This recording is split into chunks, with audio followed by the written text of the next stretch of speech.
Okay, so welcome everybody to a discussion of consumers AI and the future of search, which is also a call about our forthcoming consumer survey seeking your input. We're going to run through some slides and then hopefully have an interesting discussion. And then we'll expose you to the questions. The draft survey instrument went out to everybody on the 16th, and we haven't received any feedback, which I understand because everybody's super busy. So we're going to sort of just go over it very briefly today. And if you're interested in doing a deeper dive or giving us some detailed feedback, which we would love and welcome you to do, we'll give you access to the Google Doc and you can make your edits or suggestions right in the Google Doc. All right. Anybody want to say anything, make any statements, toasts before we get going? You know, I try to be entertaining sometimes. All right, so I'm going to share my screen. This isn't going to be a long presentation. Feel free to interrupt or say anything, make any comments, whatever. The more interaction, the better. Okay. So as I said, this is kind of this is what we know to date about consumers and search and AI and how they're using these things. And we've got some research in here from Sochi and Scorpion also. So these are the kind of key questions that we're thinking about and asking ourselves regarding where AI fits in this whole sort of search world. What's the awareness and adoption so far? Is there demand for Google alternatives? Do they regard AI tools as a replacement for Google? What kinds of behaviors are we seeing? What impact, if any, is there on Google, and is there ultimately a threat to Google's position in the market from AI? And then we have this kind of other adjunct thing which we're exploring both on the B2B side and B2C side, which is, are people going to interact with these assistants, that are starting to position themselves as personify and brand themselves a little bit more like business or life coaches, and we have some examples of that. It's kind of an interesting, it's not exactly a search alternative, but it's in a parallel sort of adjacent space, and we think pretty interesting. Again, anybody is free to interrupt, just jump in or raise your hand. So as you all know, ChatGPT showed up in November, almost 2 years ago soon. At the end of November 2022, it was kind of the public, as far as I'm aware, the first sort of widespread instance of generative AI that was made available to people, to AI that was made available to people. And people had very, very strong reactions. We've all seen all of this stuff and discussed it to varying degrees. This was a guy who was one of the co-founders, quote unquote, of Gmail, and basically said Google's, there was this discussion that Google was going to be really strongly and adversely impacted in a very short period of time, a couple of years. Google would be, toast, or done, as the case may be. And of course, that's not true. But Google did have a very strong reaction. The relationship between OpenAI and Microsoft caused alarm. Google went into this alleged code red mode where they did a bunch of stuff internally. They had some layoffs to fund some AI projects. And then they launched Search Generative Experience in May of 2023, which was their kind of product response, and then AI Overviews a year later, which have had a kind of roller coaster ride up and down in terms of visibility. This all comes against the back. Footnote there, they paid $2.7 billion to bring some guy back today. An AI guy. Just footnote. Context? Google more specifics? I'll put it in the chat window. Keep going. So Google has paid, this is an acqui-hire? Yeah. Some guy who left, they paid him $2.7 billion to rehire him. Yeah. Well, that's, I mean, and so there's been a bunch of acqui-hires in the AI space. I mean, Microsoft famously did that with Mustafa Suleyman, who was part of a high-profile AI startup. no longer. So this all occurs against the backdrop of Google getting worse. The debate about, are Google search results declining in quality? Is Google getting worse? And this has been going on for a long time, and I'm sure you've all had these discussions. And what I don't have a poll prepared, but I mean, what is the general sense out there? Do you feel like Google's search results quality has declined, that it's harder to use Google, the results are not as good? Or do you basically see this is an industry discussion that doesn't really have a basis in fact? What do people think? Damian Rollison? Did you see me coming off mute there, Greg? There's so much to say about this. I think that the short answer is that, yeah, there is a degradation of quality, but no, it hasn't impacted the market share measurably yet, if there's even a threat on the horizon that might happen. So Nakia, what do you think? Was that what you were going to comment on?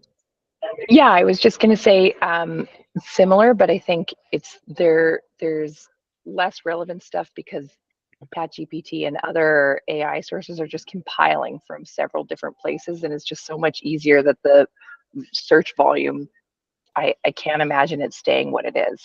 You know, if you can go and type in a stat and say, give me something like this, find me the source, give me 3 links, why?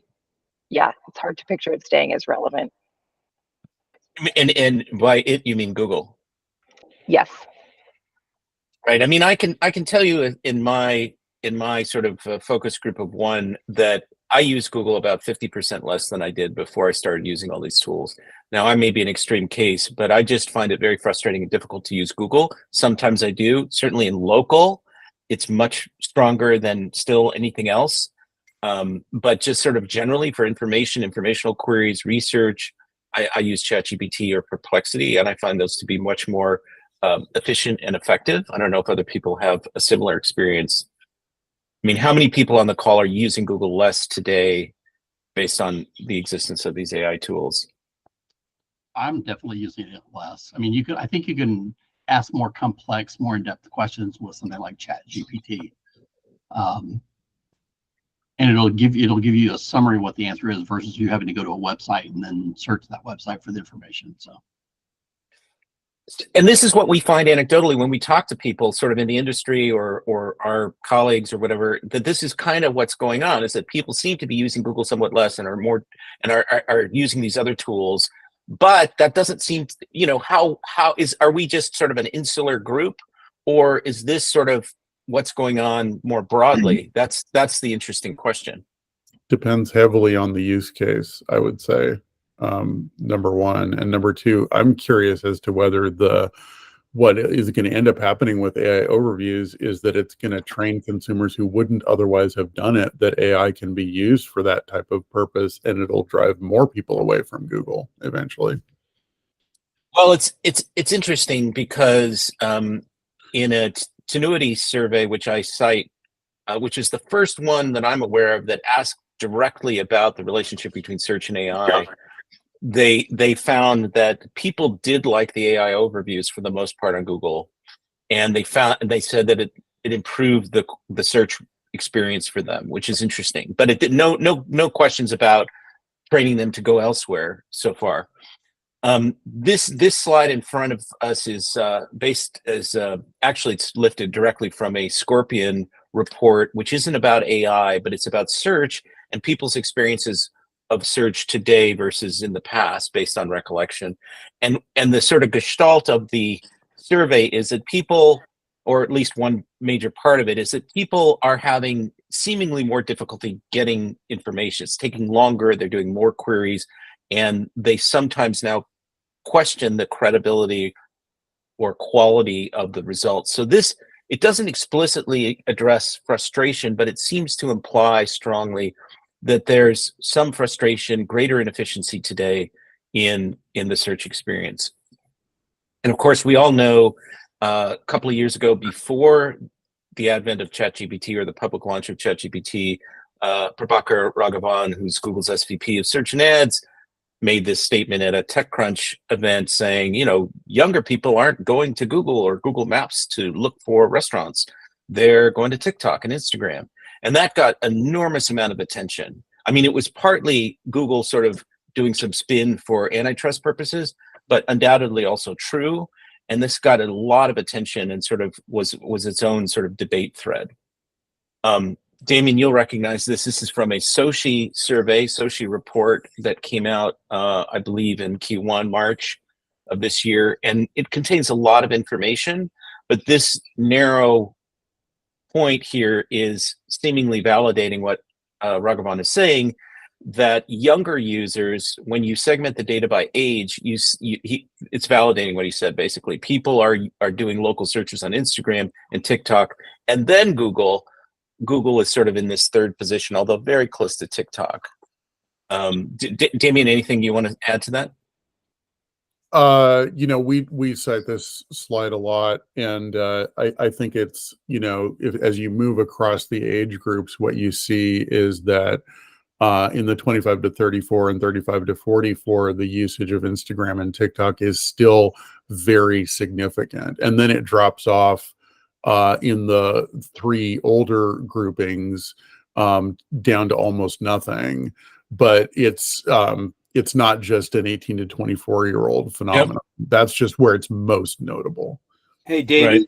If you run this again, would you add ChatGPT in that, do you think? Yes. Yeah. Yes. Well, I might not want to speak too soon there, Neil. It's ChatGPT sucks for local. Yeah, and that's what the question is about. Yep. But yes, we'll ask more. We will be running it again around the same time next year, and we will ask questions that are in that ballpark, if not literally adding it to the list. Because doesn't Perplexity have local results? Yeah, yes. Perplexity is better. Perplexity uses Yelp heavily, and they're much better than ChatGPT. We did another study that ranked AI platforms for local search specifically, and ChatGPT was the worst. Or perceived to be the worst, as the case may be. We ranked it as the worst based on various criteria. Oh, you didn't. It wasn't survey data. It was behavioral, or that was our your internal ranking methodology, and because it just didn't really know how to handle local type queries. I don't think OpenAI is paying very much attention to local yet. Well, it does exist in Search GPT. I think it's from Bing Places. I think it's the Bing data. Right. Yeah, Rashika had a question. If you still have a question. No, I don't know. I just don't know how to pull my hand back. She was just putting her hand up. Oh, okay. Yeah. Okay. So there are a bunch of other surveys which I won't go through that sort of have directionally similar results from Adobe, from Forbes, from a company called YPulse, and they basically show younger users seeking alternatives to Google for certain categories. Right? So it's in TikTok's case, and now Adobe did a recent survey about Reddit. So people are using Reddit also for certain kinds of searches, and it's very sort of vertical specific. So people aren't sort of uniformly going to these other places for everything. They have a hierarchy of preferences there. But it's interesting because it does seem to be, there's some movement. This is a mix of the Tenuity data and our data from the Small Business and the Agency survey that we recently published. And it basically shows that ChatGPT has about 2-to-1 adoption and usage versus Gemini. Although in the category of larger agencies, which we just pushed out in our segmented deck that went out earlier this week, there's much less of a gap between ChatGPT usage and Gemini usage among large agencies, but among smaller agencies and small businesses and consumers, ChatGPT clearly owns the AI brand at the moment, and that's reflected in usage. This is also the Tenuity survey that I alluded to and just mentioned. This is 1,000 US adults. The most interesting thing here, this is the one where they said users liked the AI overviews in Google. The interesting thing here is that 29% of respondents said that they were using Google less because of AI or their adoption of AI in other contexts. And among that 29%, the more frequently you used it, the less, it was sort of a correlation between more heavier users were using Google less, right? So the more you'd embraced AI for presumably other things, the more you relied on it, and the more that impacted Google. However, if that made sense to you. Oh, and another point, ChatGPT recently said, I think this is the end of August, they said, we now have 200 million weekly users, which is 2x of what was the case in November. And Perplexity traffic, I don't have the data right here, has grown significantly. Perplexity seems to be the most, it's the one that's modeling itself most on search and most positioning itself as a direct Google competitor. And I think that and the publicity and the PR that it's gotten has helped adoption. So the sort of treatment of its search engine approach to AI has gained it a following. However, somebody want to say something? No? However, Google's market share seems to have been constant throughout the ChatGPT period. So from the time that it was introduced to today, it's roughly the same, with maybe some very minor usage decline, which can't necessarily be attributed to AI. And other data points, Bank of America, their estimate of Google's market share has increased. There are other data sources, Datos in this case, that say search volume and share have not been impacted at all by AI. So just to sort of throw in this other thing, which is the idea of the AI life coach or business coach that we're kind of exploring on the B2B side and soon on the B2C side. This is not search, but it's a use case for AI, which we think will grow and is pretty interesting. Everybody's got an AI assistant of some sort. They're branded to varying degrees, but they're usually just a kind of a layer that allows natural language querying of whatever the data is. And these newer sort of versions of this are more personified. They're also often very specific: therapy, health, sort of health and wellness. In the case of Gus, which Neil wrote about recently, which is Gusto's AI assistant, it's a small business, not quite a coach, but heading in that direction. Replica is kind of an AI companion more generically. So I think we're going to see more of these, and it'll be very interesting. Use cases will expand. Will they be vertical? Will they be horizontal? And how will people interact with them? Will these turn into full-blown mentors, coaches, alternatives to certain kind of positions in your organization or practitioners that you might consult for professional advice? It'll be interesting to see, and we're going to ask some questions about that going forward and in our consumer survey. Neil, do you want to say anything else about that? No. Well, we're looking at it where it would be best suited. So we give them a bunch of choices of sort of lifestyle things or professional things or, mental health things. And so we'll get a sense of where people's heads are on these companions, both from the business side and the consumer side. So this is the final sort of substantive slide for this portion, or quasi-substantive, because it's not totally. So we're in a weird situation where lots of awareness of AI, ChatGPT in particular, seemingly a lot of usage, some evidence from surveys that people are frustrated with Google, people are increasingly embracing these AI tools, and that there is an impact on their search behavior from, higher levels of AI adoption and engagement. Yet there seems to be no impact on Google's market share or traffic. And this is kind of mysterious and hard to explain. Are people just misrepresenting their behavior in surveys? I know one of the things that's going on is Google is sort of gaming the search results to generate more searches. People also ask, searchers also look for all these modules that often will generate a new search results page when you click on them. So there is some manipulation of search results to generate more query volume by Google, which may be an internal KPI that they're using to show the health of their business. And it also creates more ad inventory, but that's not the entire explanation, obviously. So any theories about why we have this sort of seeming contradiction between what the surveys are saying and what is going on with the traffic data? Anybody want to venture a guess? When you click on the more information after one of their AI results, does that count as another click? Another piece, another. It's it's an expansion of the AI overview. I mean, I don't know how they're accounting for it internally. They're probably tracking it, of course, to see how engaged people are with the AI overviews. But they're not reporting this publicly. But I mean, I'm talking about sort of new pages that are whole new search results pages. But that doesn't explain what we're seeing. Any theories, anybody, about what might be going on?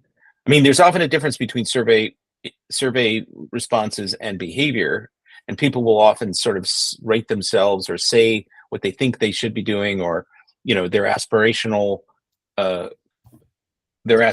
sort of image of who they should be. But that doesn't seem to really apply here. I mean, why would somebody say, yes, I'm using AI, and so that causes me to use Google less? That's not really something that gives me any sort of better sense of myself, or improves my sense of, I mean, it doesn't have any kind of psychological value in the way that I'm smart, or I'm making more money than I really am, or whatever, some ways in which people might represent themselves in surveys that aren't entirely accurate. It may not be correct entirely. It's almost like, I feel like it's almost like I want to validate whatever I'm finding on ChatGPT. Basically, ChatGPT gives me an answer which I don't know. Given, so I go back to Google to validate whether or not that is actually. So using Google to validate what you're finding on ChatGPT is what you said, Rishika, right? That's right. That's right. I mean, I know I do it sometimes for those reasons. Well, do you think then that the AI sort of volume, if you will, is additive to Google? You think it's just sort of a complementary thing and not a substitution? That seems to be what you're saying. Yeah, I want to validate, I want to validate that this actually, ChatGPT gave me some stats, right? I want to find it on Google, on the at the place where it was posted, with some sort of validation for me to actually believe that stat. Right. How do other people feel? Is that similar behavior that you do, or do you? I don't validate what I start finding for, but I mean, in terms of this relationship, I mean, Google searches are massive, right? Compared to what ChatGPT, I mean, it's probably still a tiny proportion. Yep. So Google can go down probably 1 million searches and it wouldn't even be noticed, really. But that'd be a huge increase for ChatGPT. So it's probably just a thing of proportions. Yeah, that was going to be my comment as well. The last two bullets are just like they don't necessarily contradict each other. Yeah. And that the growth would have to be astronomical for it to begin actually eating into Google's position. Yeah. I think that's a very plausible explanation. Well, so that raises the question, do you think it will happen? I mean, if we project out 5 years, I mean, you can't use these tools and not think that this is somehow going to really change the way we get information in search.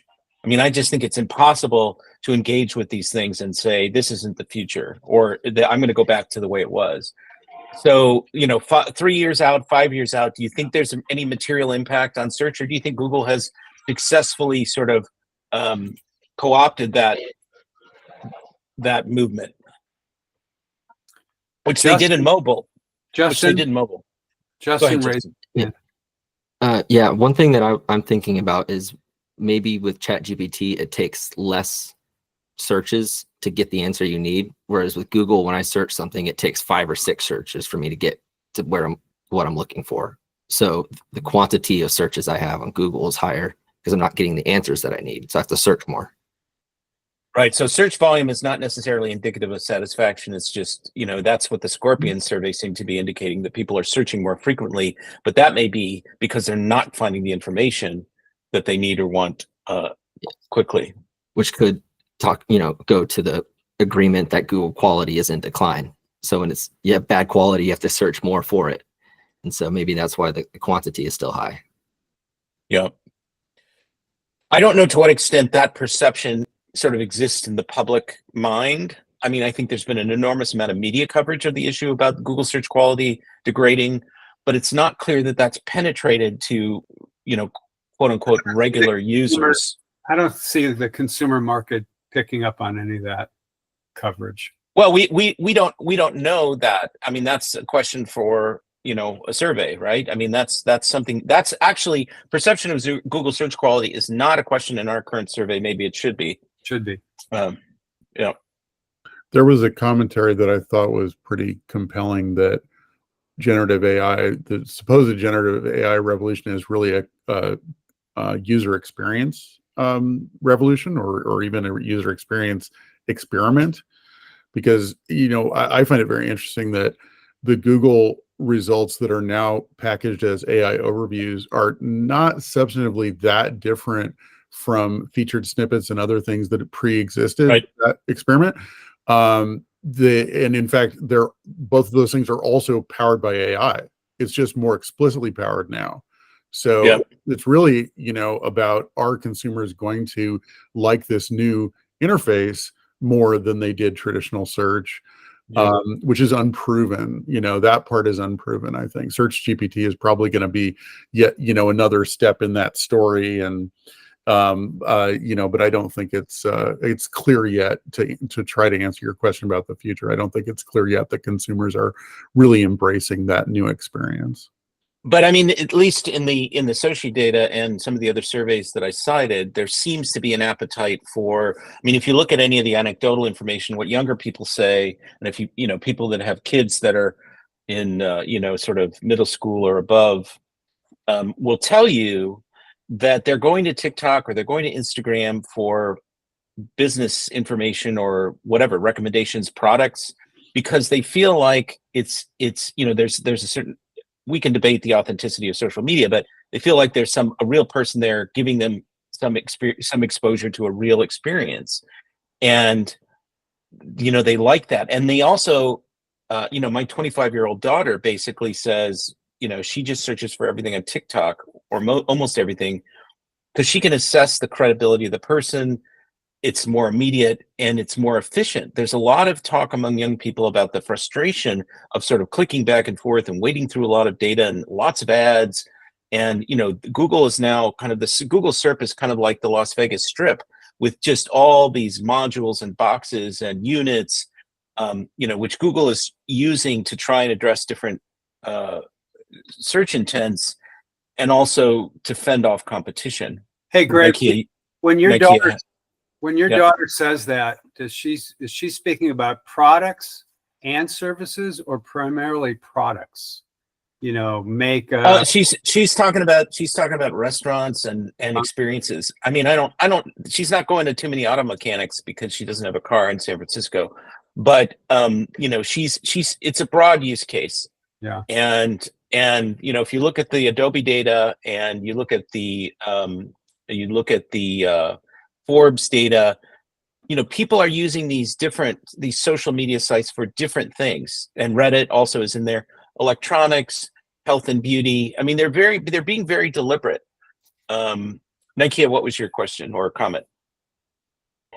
Yeah, I was having difficulty reconciling. I'm thinking it must just be not necessarily a reporting error, but when people are thinking, how do I still use Google? It's for certain things like shopping or local search or certain kinds of information discovery. When you're looking for videos or images, then that kind of varying mediums, I'm going to turn to Google, or like shopping. And then people maybe are just overemphasizing how often they're doing that in self-reporting. But yeah, I think it just for sure will change if Google's vision is to organize the world's data. Is that the best place to go to see what to order when you're at a restaurant? Like, no, it's probably Instagram, and you're going to see pictures of the dishes or different ways, and they're falling behind with, YouTube is serving up the video content and all these other platforms. I'm surprised we don't see a drop in the share there, but we'll be curious to see that in 5 years. You make two important points. YouTube is enormously popular with younger users. It's a search engine, and it's seeing growth, if anything, and that's a Google property, obviously. And then we haven't really talked about the different types of queries. Arguably there are 4 different types of queries. I sort of tend to break them into 3, but basically there's, at the bottom of the funnel, there's transactional queries. I'm looking for a thing to buy or a thing to do. And at the top, which represents the majority of search volume, is informational queries, which are, depending on who you consult, 70+% of all search volume. And that's where Google, I think, is quite vulnerable. And this is sort of a point you're making by implication, that when you're looking for a local business, or when you're looking to buy a product, or when you're looking to book a reservation, you're going to continue to go to Google in most cases, because it's very specific. These are branded queries in many instances, and it gets you quickly to the transactional flow. Whereas if you're looking to educate yourself or do research and certain kinds of other informational queries, something like ChatGPT or Perplexity or something else may be better suited to those needs. And that may or may not, the interesting question is, Google, a lot of people have talked about, well, Google has to preserve its advertising business. And, they're trying to sort of thread the needle by giving people this AI experience, but not diminishing clicks on the ads. And there was another study, and I forget the source of this off the top of my head. There was another study that on mobile devices was suggesting that there was some adverse impact on ad clicks from the appearance of AI overviews. The people were not, clicking on as many ads when on a mobile device there was an AI overview. I may be misstating the results, but that sort of directionally, that was what was going on. So there's a lot of nuance here, I think. I'm talking in this slide deck at a very high level of generality, and we will have to see it play out. And it's very much undetermined, I think. Well, and there is Amazon out there too for product stuff. Of course. Yeah. There are they have quite a bit of traffic on the product. Yeah, it's the #1 search engine for products, for sure. For Damien, you made the point, or somebody made the point, I'm not remembering, about local in particular. Local was for the longest time, I think, this sort of red-headed stepchild, or whatever the expression is, at Google. They did invest a lot of money in it, and Google Maps certainly is one of their marquee products. But, it was not didn't have the same importance as, general search and ads at Google. But now, ironically, my view is that local emerges as Google's biggest competitive differentiator. That there's really nobody else that's in the same position vis-a-vis local data and local business information and maps, certainly, that Google is. Apple has a very powerful mapping platform, but they don't have the data to the same degree. So this is Google's main competitive advantage going forward, is its local graph, or whatever you want to call it, local knowledge graph. To what extent do you agree or disagree with that statement? I totally agree with that. And I think it's interesting that, #1, a lot of the talk at Google I/O about things that were going to be coming out We're all local. We're all local, very local. All the examples. Even the SGE promo video heavily featured local as a use case. So they're aware of this as their advantage, I would say. It's interesting that AI overviews specifically have not really impacted local, but we have started to see the AI reorganization of the entire SERP for certain local queries, like for restaurant queries, right? Which is potentially, hugely impactful. It basically obliterates the 3-pack and so on. Right. But I think they're just trying to figure out, exactly how is AI going to make a difference to the user experience. They're clearly trying not to mess with it too much because it is so strong already. Right. I mean, you bring up the AI. I think they're called AI organized pages. Where they can organize specific vertical results, very differently than their traditional search results, which arguably they could have done before generative AI. But that's, to me, is a really interesting thing that would be a good thing for the end user potentially. I mean, if you really deliver, I mean, if it's not just about ads and sticking ads in front of people, but if it's really designed to sort of optimize the information for that particular query, travel planning, I got to buy a heat pump, where can I find this? There's a lot of really interesting possibilities there, and we'll see if they follow through with that. Anybody have any other comments?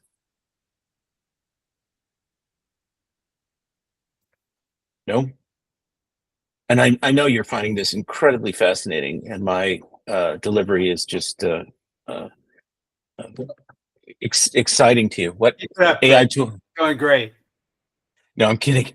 And Nikia, can you repeat your comment? It sort of.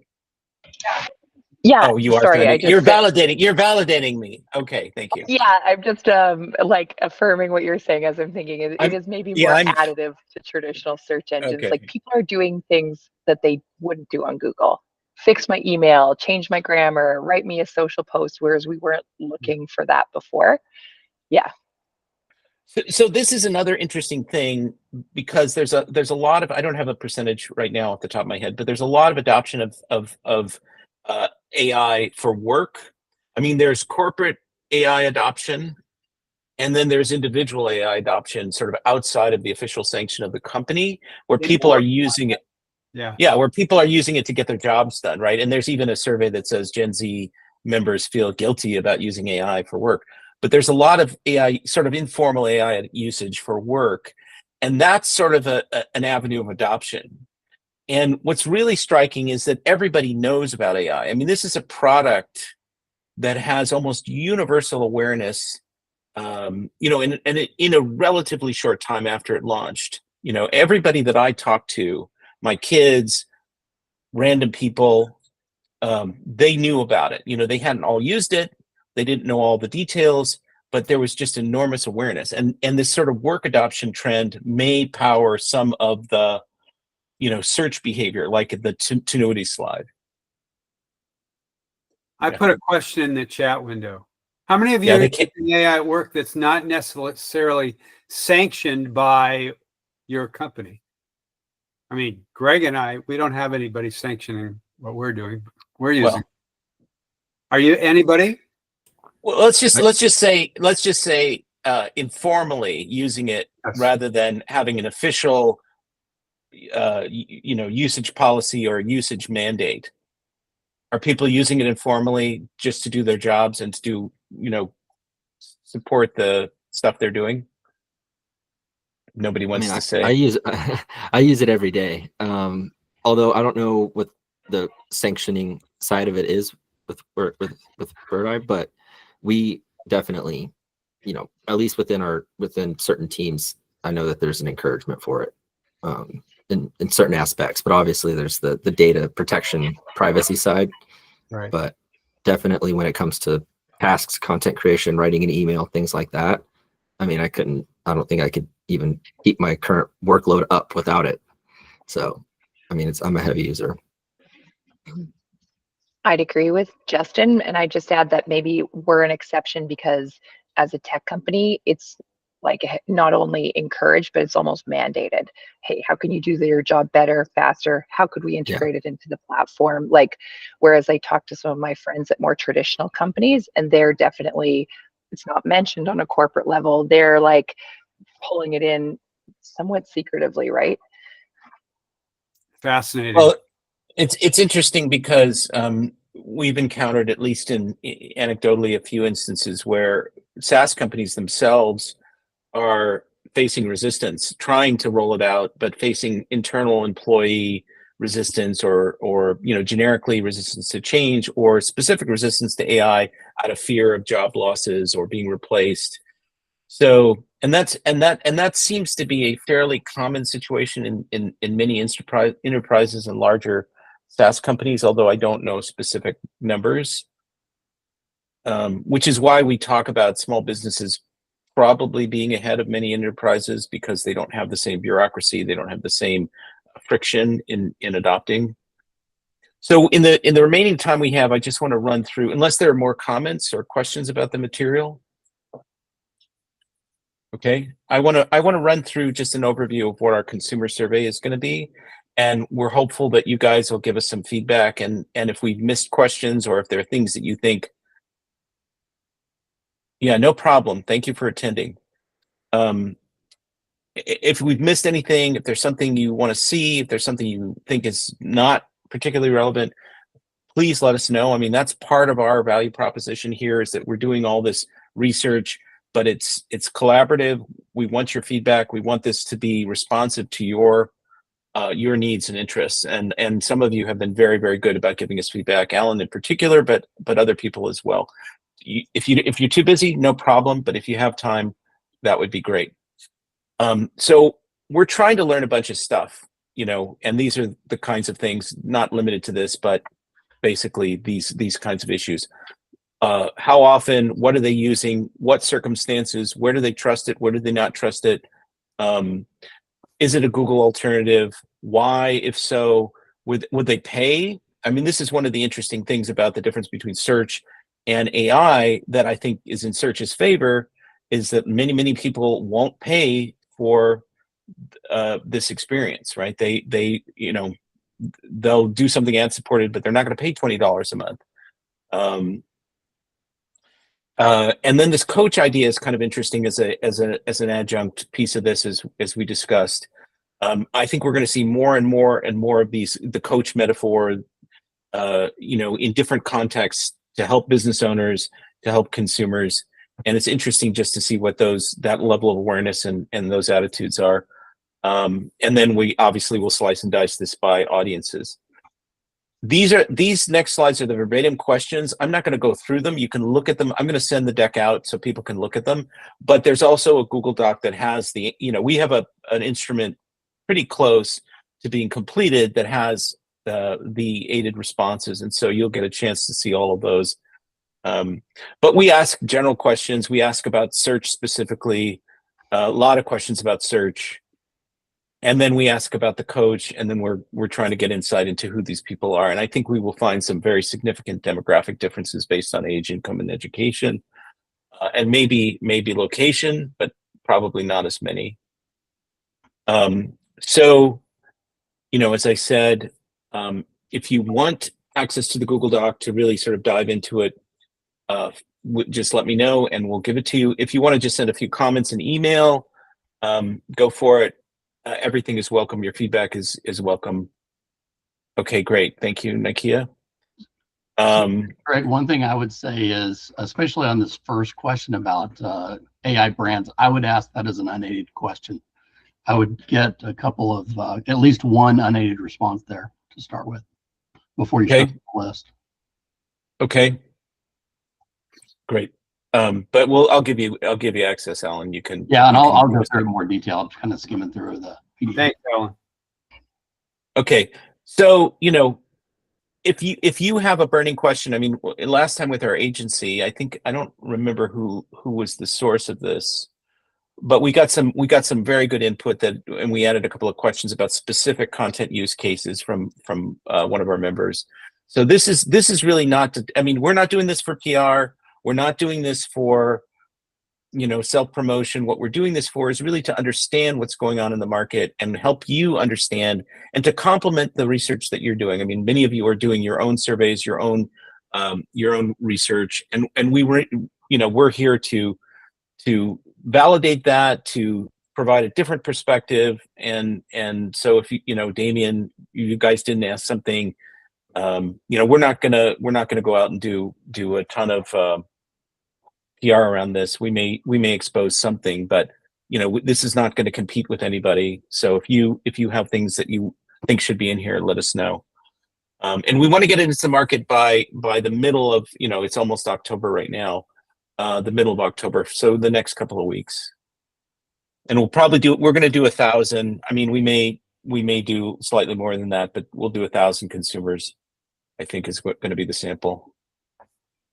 And you know where to reach us. So, and anybody that's not on Slack that wants to be on Slack, that's the quickest way to, we got about half or maybe a little under half of the people sort of join the Slack channel, and we don't spam it too often. I just point out a few things here and there, and it's a great way to ask us questions informally or ask for data points.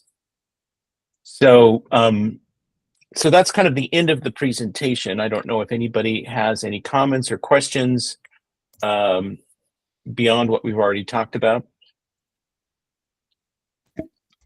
I think this is great. I think definitely, I mean, as we were kind of talking about it, we noticing that there is a nuance to the search intent and understanding what people are actually searching for or what they're trying to define. It would be really interesting to find more about that on the consumer side.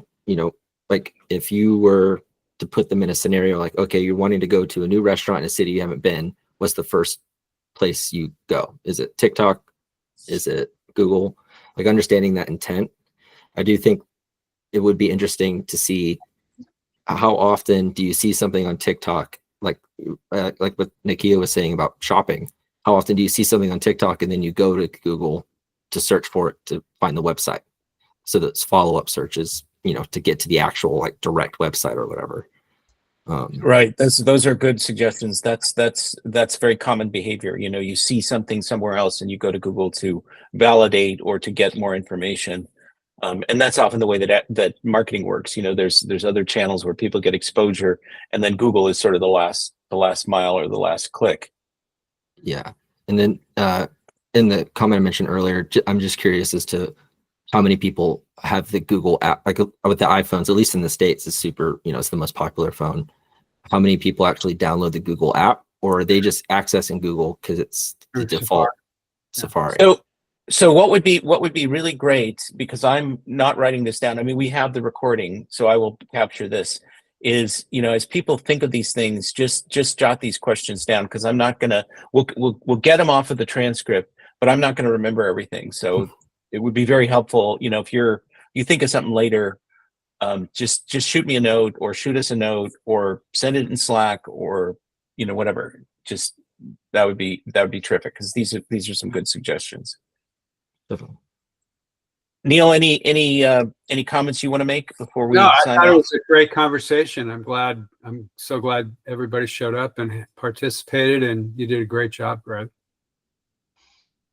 Well, thank you. I'm one of the things we're trying to do with this is really build a kind of a community and have these discussions on a regular basis where we're sharing information and get different perspectives. So that this is in the interest of doing that, as well as making you aware of the consumer survey coming up. I'll send out the slides separately, the recording. I guess I'm going to just send. Does everybody want the recording or just the slides? Probably people on this call want the slides, but don't care about the recording. Is that fair? A fair assumption? Yes. Okay.